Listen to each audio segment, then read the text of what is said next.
I wanted to make sure that you guys got the update on everything that we're hearing so that you can hear about it too, because we bring kind of a different perspective. When you have a prophetic perspective, which so many of us are looking at now, and then you're looking at the data, usually you have to go jump around. Prophets, what they say, and then what the news says, and then you go somewhere. Where there's somewhere else you go. And my co-host for these broadcasts is a conservative millennial who works as vice president actually of our operations. But then as I got involved with the Trump campaign and started seeing that it was a spiritual issue, I found out that her background actually was with the senator's campaign and with think tank in Washington. And she grew up with this conservative background, which is all new to me. And like many of you, we're literally being drafted in to something which God is doing. I taught Seven Mountains for like a decade. That's how we met. And as a businesswoman, and when we got involved in politics, I realized, wait a second, man, the church has been too separated. We really screwed up. We need to be involved in the warfare of the nations and involved with the systems. And now you're seeing exactly what it looks like. Get involved, and the devil says, step out. This isn't your arena. I own America. And we're saying wrong. So Mercedes, what do we got in terms of like updates that are going to be important? I've got some things I want to share, such as the timeline, so that all of you can kind of like, people are going to go, what's next? What's this? I'm going to give you the timeline because every lawsuit, everything that's happening, every contested vote is taking place within a certain discipline, constitutionally set sequence. So we have dates when things have to happen.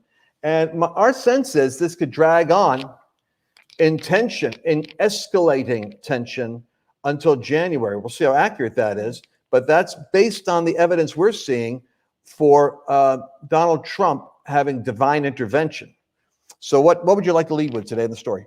Yeah, well, I mean, I think the big news happening today is that there are rallies happening all around the country today. So this topic that you always bring up, which is like this rise of Christian nationalism, Christian patriotism, a little more of a PC term there. People don't really like the old nationalist. Yeah, they don't like nationalism. It's a tough one. Yeah. The devil he took the rainbow, the Bible rainbow. I remember I put a rainbow over a church once, and it was like, well, Lance, that's like the homosexuals use that. It's like, what? I can't use my rainbow now? So now we can't have a nation.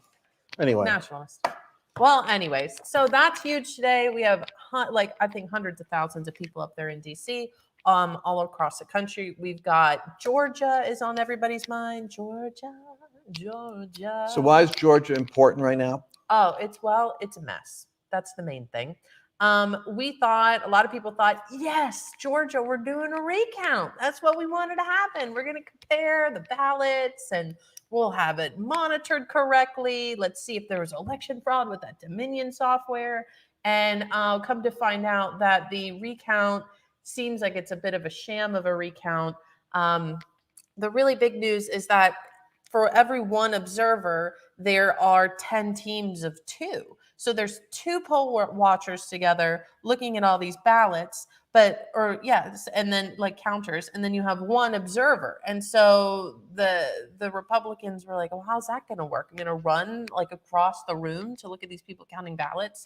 Then even make it worse, they're not checking signatures on the ballots, which was the whole point of having the recount. You want to make sure the signatures match. And actually, there's a whole document I saw that was shared. There's a legal document from earlier this year where they're actually court mandated to match the signatures to the actual ballots. So it's a real mess over there. Well, and to be honest with you, the thing that I'm hearing is that Republicans, think about this. This is like so human nature. Republicans don't want it to be exposed if they were incompetent in terms of creating those mechanisms and indeed approving the processes and overseeing processes that were so flawed and fraudulent that an election could be lost that way. And so to cover their butts, they are going the traditional route, which is saying, like, let's say, for instance, we don't know how many Trump votes maybe were gotten rid of. But what we do have are these votes. And these votes are going to be not really forensically looked at for validity as much as, recounting is like Biden, Trump. That's not actually what we want. What we want is and I think you all agree with me, we are praying that the truth is made manifest. There's enough deception and enough demonic manipulation. Listen, the news can be deceiving on either our side or the other side, because when you're emotionally upset about something, you tend to want to look for information that confirms your biases, anxieties, or prejudice. We have to be righteous in what we're doing. And that means that widespread theft has to be documented and proven, because where we are now is in information warfare. We know we have the evidence. What I'm saying for you is pray and be patient, because the evidence is right now being presented into the courts, because the next step is the court system has to see if there's a real value, because everybody can refute an election result if they don't like it. Yeah. So there's a system for where's the evidence for this? And they're doing this differently in different states, because they got different courts they're dealing with. This isn't the Supreme Court right now. This is states. Yeah. And those states are political, and those courts are political, and those judges are political. But that works both ways, because you have Republicans also. Yeah. So we have to watch for, and I believe this is important, we have to watch and have the Lord expose widespread voter fraud, so that we can discount. They're down to 1% difference in Georgia right now. 1%, less than 1%. So the margin of Biden's victory is shrinking, actually. But we have to see that gap in Arizona hasn't moved, and we have to see evidence come to the surface, and that's what we're praying for, that the evidence of that which has been done wrong should be made manifest. Well, I think that's next week. And so, like you were just talking about, like what we're in right now, which a lot of people are praying. I think naturally this is a thing that starts to come to the surface where they're needing evidence. We're in a time of discovery is what's happening over this last week and a half, 2 weeks, is that there's a case that's being built. We have eyewitnesses coming forward, affidavits being submitted. And now we're starting this legal process. And so that started in there's a Coleman, the Coleman guy, he submitted with a bunch of different affidavits, and they were going after. Is that in Michigan? Are you talking about Michigan? That's the Michigan right? case. Yeah, and so he brought a case before the judges up there, and wanted to really just stop the certification that says until we can get things straightened out, let's not certify the election. And so, of course, that being a liberal area, liberal judge, they threw the case out. They said, "Oh, this is your witnesses. They were misinformed. They didn't show up to the training," and so they had it thrown out. But of course, we go through the whole legal process, but that's not the president's legal team. That's actually a whole separate legal team that's paid for by just Michigan citizens. And so, my point is, next week is the real week when you hear Mayor Rudy Giuliani, president's lawyer, and the guy really behind some great legal people on the president's team. That all starts next week. So then I think the cry of everyone's heart is going to shift towards justice, Lord. Render justice, Lord. So, and the two paths that we're dealing with here in terms of like voter fraud, which is really important, is widespread. I mean, it's death by 1,000 paper cuts in terms of how ballots were used. Everybody knows. When I say everybody knows, it's sad, because half the country doesn't even know it's obvious, that we've never had an election which was frozen at midnight, and the candidates winning by wide margins, and nobody can call a result until 8 o'clock. The next day they pick up again, and there's a reverse of hundreds of thousands of votes delivered overnight when there's no observer. I mean, I don't know how. The problem for me is, I'm like you. I'm new to this. So when I say new to this, I assume that I'm voting, I'm doing what I got to do, I'm staying sharp. I know how the Soros stuff, I know that we got a book that exposes how the end game works. But then you go granular and you say, why don't they have any 24-hour surveillance on these supposed 100,000 ballots? Like, get that like, come on, you got it in Philadelphia and Pittsburgh and Milwaukee and Detroit. It's not like you don't know where the locations are. You know where the crime is. You actually can predict where it's going to happen. Yeah. And why don't we have any kind of a video camera across the street, a hotel room, somebody watch the back, and then comes, what's this UPS truck coming? That timestamp. If it was a bank robbery, you'd have evidence. How is it we had evidently, all we have is the stories we're hearing that we're hoping the evidence is provable. Now, so we have that nonsense. But what really is exciting is the Dominion software. Now, I knew about the Dominion software for 2 years because I read about a Canadian software company that was putting its election capacity, this back in the Obama days, that it was going to be used, and now it's used in 35 states, rejected by Texas because the back door in it allows for someone to hack in and be able to flip votes. You could be voting Trump and it goes to Biden. And how will you know that? Because you're feeding the paper in and it's flipping something. It has the ability to do it is the point. Now, whether you could prove it was done, that's going to be a bit of a challenge. So I had, if I heard this personally from a congressman, but had it not been put out and he said it in Fox, right? Yeah. Representative Congressman Louis Gohmert. Yeah. So I did some stuff I wouldn't say until they say it. But the master server that has, I believe, the integrating data trail of all of the, the core. I don't know exactly technically if every location has their own record, but you see there is a central hub for the operation of the Dominion software in the election in Germany, of all places. And the story is that would probably have on it the evidentiary proof of anything that was done, which would be that would be fraudulent. But for some reason, I'm told the CIA. That's what I heard. What's the story there? Well, CIA's involved. This always gets my attention. But if it's, I don't want one of those watermark stories. So what? But this one is incendiary because it deals with that software. Could be the stone in David's sling that takes this giant down. Yeah, and it was something where it was the ballots were counted and tabulated. It's like a certain server that a lot of these states had outsourced their counting to. And so the name of the company, it begins with an S. I was just looking for it to pull it up on the screen for everybody. But it was a Spanish company, but then the server was in Germany. And then there was the way Louis recounts it is that there was a text in German saying that some U.S. officials, they didn't say if it was U.S. Army or if it was CIA, came in and got the server. And so it's highly speculative right now. But this is what I'm saying is like right now we're in a time, and you can see it in the president's tweets, of we're gathering information. And like the lady said the other night, I'm going to release the Kraken, that I really think we're going to have. Sidney Powell, that's the one that took over the Flynn case. And she got rid of the deep state lawyers. By the way, the attorneys that were representing Donald Trump in Pennsylvania, one of the key teams, quit. I mean, this is scary, folks. The lawyers quit. Do you realize how many lawyers right now are the only ones that I know of that are courageously on the front lines? The Mike Ferrises and Matt Savers, those guys, these are actually Christians. Yeah.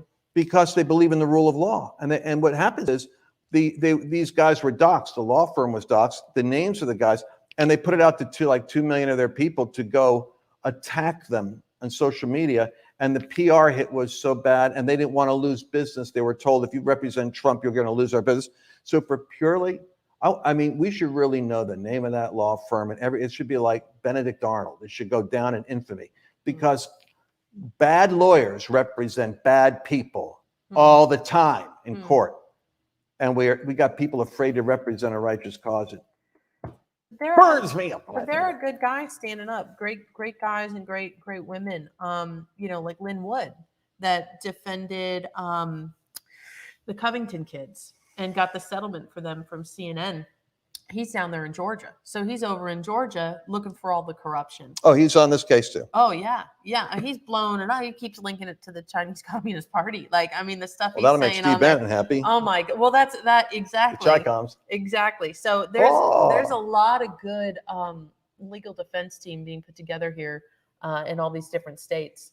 So. All right. So the important news is Michigan is right now advancing its legal case. And Michigan was off the map. We talked about it earlier, but Michigan has some very serious evidence that's going forward right now. The Pennsylvania is still in play, and so is Georgia. Though I'm telling you, there's a dark witchcraft spiritual force. I mean, Stacey Abrams lost by millions, and she never declared that these hypocrites, and she refused to even say that she didn't win. She insisted she did win. And these people it's just bizarre that people that we can have the kind of weird hypocrisy we've got in public leaders who continue to be elected or continue to be the spokesman for movements. So we want to see this software thing revealed. And I'm praying that the Spirit of the Lord is going to reach into what is hidden in the darkness and bring it out, because it has to be more than these votes here and these votes there. It has to be sufficient enough and volume enough to prove electoral change in the result. And then we have to have, and this is where you got to get into like the discerning of this. It's not enough to have a recount. A recount is like recounting the fraudulent votes. Well, sure, Biden got 40,000 extra votes. No, we want to be able to have every valid vote counted. And that gets a little complicated because they've separated the envelopes that these were sent from. So this could have been one person manufacturing 10,000 ballots out of their, out of their operation. And once you get rid of the envelope that it was sent by, it's all coming from the same address or something. Well, guess what? You all you have is that vote. How do you reject that vote? Gets to be very gnarly, but this is where the legal arguments are going to be very impacting in the next week. Yeah, I agree. And I think definitely Michigan and Pennsylvania, I think we're going to see what the president seems going to try to do here is throw out hundreds of thousands of ballots that came in. That's where it's got. That's what I mean. Yeah, that came in after election night mysteriously. And like you said, this has never been done before, just to stop counting at 11:30 at night. And then the next day we all wake up and hundreds of thousands of ballots show up that just have Joe Biden selected. And it's 100% Biden. That is, I mean, if it walks like a duck and talks like a duck, right? How will you know when we're winning? Here's how you know. You'll know we're winning when you start to see the outrage on the left. It'll be led by the prophets of Baal, and they will start to prophesy. Donald Trump is leading a coup. The very thing they did to him, which is what they always do now in their pathology. They project on him what they're doing. So Donald Trump, when you see the word coup, and when you see that he is being accused of leading a coup to overturn the legitimate results of the election, see how the devil flips stuff crazy. That's when you know that it's getting into their psychic space, that there's a path. It's kind of like Luke Skywalker. Let's be realistic about this. A lot of Christians seem to think that that this is just going to come out a certain way victoriously because the evidence is there.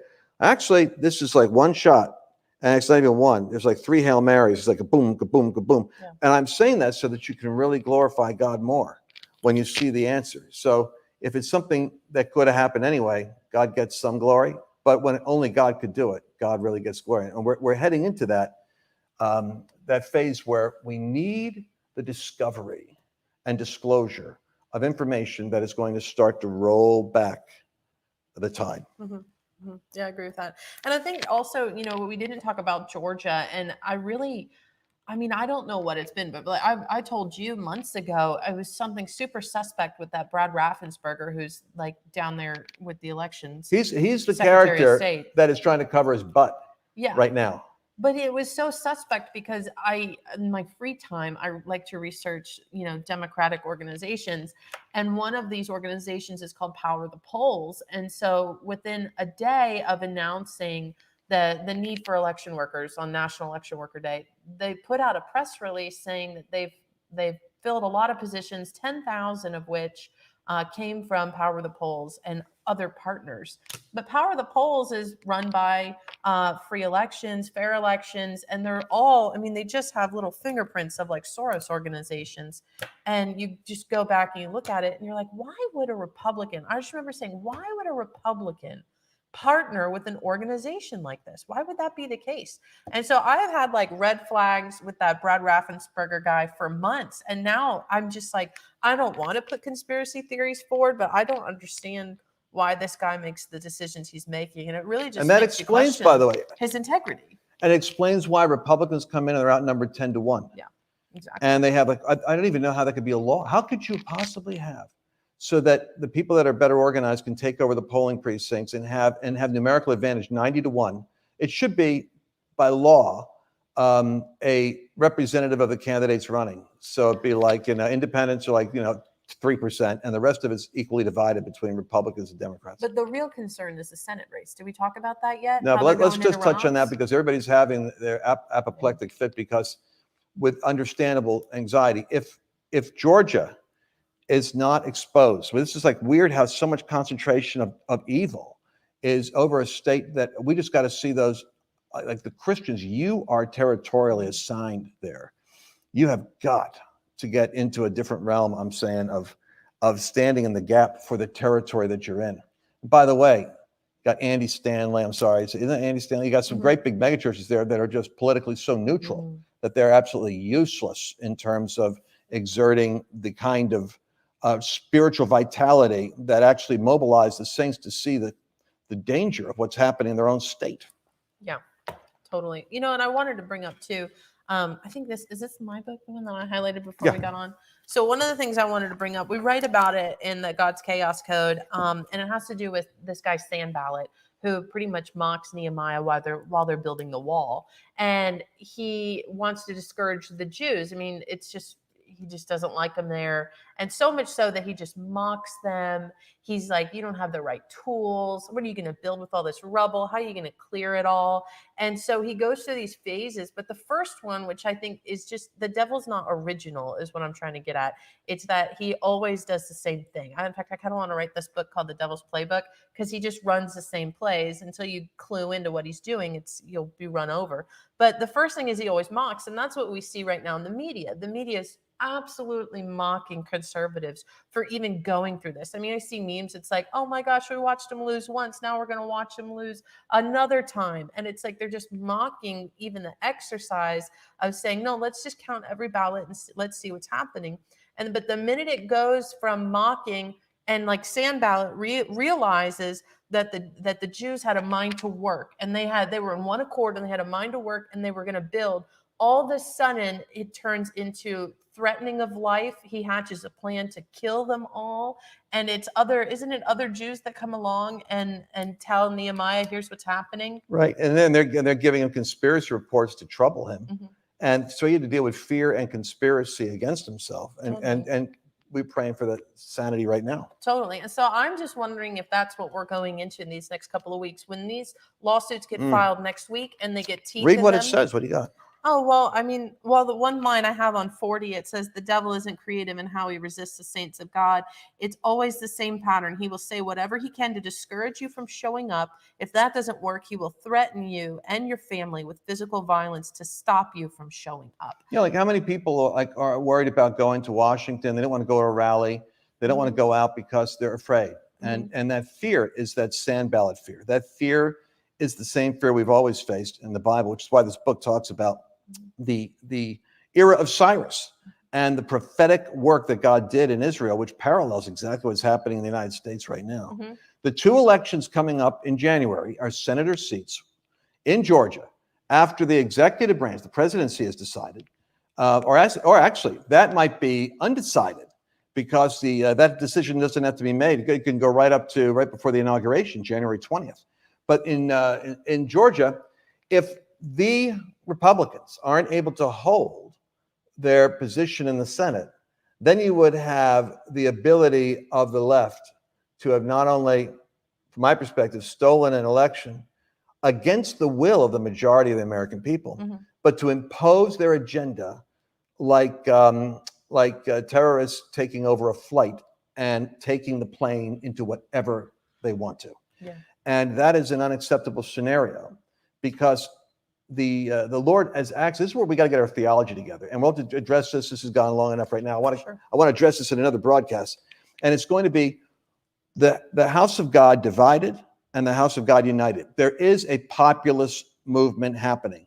Christian nationalism is not going to be a popular term. We won't use it, but it's going to be a Christian populist movement to restore national sovereignty. A Christian populist movement. And the goal is there's good nationalism and there's bad nationalism. Good nationalism is when you thank God for the nation you've got, the freedoms you've got, the blessing you've got, and you realize that God is the Lord of nations. And Jesus said, go make disciples of nations. Bad nationalism is when you open up your borders, become an empire, and start taking over other people's freedoms. And so a good nation is like a good neighbor. And I really believe that there's a populist backlash. It's going to come one way or the other. The populist backlash has to have a clear Christian engagement because we make up 30 million of those populists. And so we've got to get past our ambiguity in terms of what God wants from Christians and how Christians engage, because so many of our Christian leaders don't really believe that the church should be involved. So they're basically giving the flight crew and the cabin crew and the plane over to whatever the devil sends, because they believe the devil takes over the plane anyway. And then we get raptured out before it crashes. That's dangerous theology at a time when God is saying, hold fast your crown, lest another take it. Hold what I gave you and don't let the enemy take it. Occupy till I come. Don't plan on leaving right now. So we have to occupy the blessing God gave us. Any final thoughts on this? Well, to go along with what you're saying, I will read to you what Nehemiah wrote in the face of the Sanballat attack when they were trying to kill everyone. He says, and I looked and arose and said to the nobles, to the leaders, and to the rest of the people, do not be afraid of them. Remember the Lord, great and awesome, and fight for your brethren, your sons, your daughters, your wives, and your houses. So I thought that was a good exhortation in the face of Sanballat and what I think we're moving into. We're moving from mockery to... It's the information warfare now, and now that mockery is happening. God's chaos code, we said that this would be the 4-year takeover. It would be the fourth turning crucible for the United States. And I've been wrestling with this thing about Lincoln and Trump are connected, because we were a Civil War crisis nation. It was Lincoln's second election. It looked like he was going to lose, because there were people that were in the North that just didn't want war anymore. And but Sherman in the South actually had given Lincoln some good news in terms of his march to the sea through Savannah, and then it was the burning of Georgia. And I was thinking about this because it was a rather cruel act, and it was and it literally, they said it, sent Georgia howling, but it went into the industrial heartland of the South in order to break up their ability to be able to manufacture cannons and bullets and weapons of war. But the news came to the North, and Lincoln was elected. Had Lincoln lost, the man he was running against, McClellan, was a deep state. We've always had deep state rhinos. He was a deep state rhino, former military guy, very pompous, who thought that he could save the nation by negotiating with the opposition and letting slavery have its way. So we would have lost all that Civil War instead of unifying the nation. Now Lincoln won, and he was assassinated, but within a year and a half of his reelection, he had won the war. Now, we're Georgia, and a Lincoln is in office, and a nation is divided in the Civil War. And it's imperative that we don't lose this one, because the future of America could be as imperiled now in our fourth turning, is what we talk about, the fourth turning process. It's a 400-year cycles. The dates, by the way, that you want to look at, because I promised you in the title of this, I was going to give you some dates. This is what you want to look at. What is your strategy for sanity? Well, let's do this. I'm going to give you some dates that have to work. We have the first date for the electors to be approved is going to be December. I believe it's December 11th. December 11th. So if December 11th is our first date, then that gives us that means that right now you're going to have this kind of a difficult process, isn't it, of standing in the gap and looking for information to be coming out. December 14th, according to Congress. The reason why December 11th is a day is because California is it has I can't believe 17 days to get votes in. Nobody even talks about it, but it's such a stupid rule. In December 14th, according to Congress, the first Monday after the second Wednesday in December, they set this up. The electors meet. So they got to decide who got those 270 votes. And if Donald Trump has been able to overturn through evidence that the election was stolen from him in certain states, then those 270 votes would be on December 14th allocated to Biden. On January 6th, Mike Pence convenes a short session of Congress where they have to confirm the results. And on January 20th, we have Inauguration Day. Our sense is this crisis is going to continue all the way through to January. And it's kind of like, isn't it weird? It's like 40 days from the election to the electorates. It's like the 40-day testing period. And what happens if there is no 270 clearly decided? And what do we do? And that's where it gets particularly onerous, because there could be the Electoral College is going to have to come together and catch this. What's the worst case scenario? A contingent election is the most extreme of the possible results. In that instance, let's say that reversal happens for Biden in Georgia and Pennsylvania, Michigan perhaps. But Pennsylvania and Georgia could be like a big enough chunk to move them both. I think it would take Biden under his 270. In this instance, either both candidates have failed to reach the 270 or Congress has failed to declare a winner because there's still unresolved court issues regarding the validity of the votes. And they're feeling the pressure from the Republicans who need to be talking to those legislators and saying, don't buckle. So if Congress fails to declare a winner by January 6th, see how this is going to stretch out there? Oh, at that point, the 12th Amendment kicks in, meaning the House of Representatives selects the president and the Senate selects the vice president. Both houses of Congress would have to make these selections by Inauguration Day, January 20th. But even if they still fail, the Presidential Succession Act applies. That means the Speaker of the House would serve as acting president until a resolution was met. Again, this situation is highly unlikely and something both parties would likely want to avoid. You better believe it. But we've come close to this before. And this is what we mean by America's hanging in the balance. It's like, what's going to determine the difference? It's going to be the remnant. This is what we said all along. It's going to be the believers. And that's why we're so thankful for you. We're thankful for your faithfulness, for your friendship, for your staying in the loop on all this. And my sense is that the Lord wants America to have a ferocious mercy, and that God's mercy was only begun in the 4 years, that there's issues at stake here that are bigger, global, but issues at stake right now for America that are important, and that God is a God who judges in the earth, the Bible says. We have a tendency to think that, well, Lance, it gets worse and worse in darkness, and then, rapture, and we go to heaven. I think we really have to grow up in our theology. We have to really rethink our theology, because God is a God who judges in the earth, and even evangelism requires that God at least is real to the people that you're talking to. And how do you know he's real? It's when his judgments are in the earth that the inhabitants of the world learn righteousness, the Bible says. Now, because sentence against an evil matter is not executed immediately, the hearts of the sons of men are set to do evil. Ecclesiastes. What does that mean? Because God is so merciful and long-suffering, he doesn't punish as a direct consequence of what you did today. You get the consequence tomorrow, because he's long-suffering. But I don't believe these 4 years of the abuse of this president and what has happened to him was meant to just now go into further abuse and mockery, the way that they're handling this. I believe that now is the time when, because sentence against an evil matter was not executed immediately, they had their hearts set to do more mischief, but now the Lord needs to reveal his hand.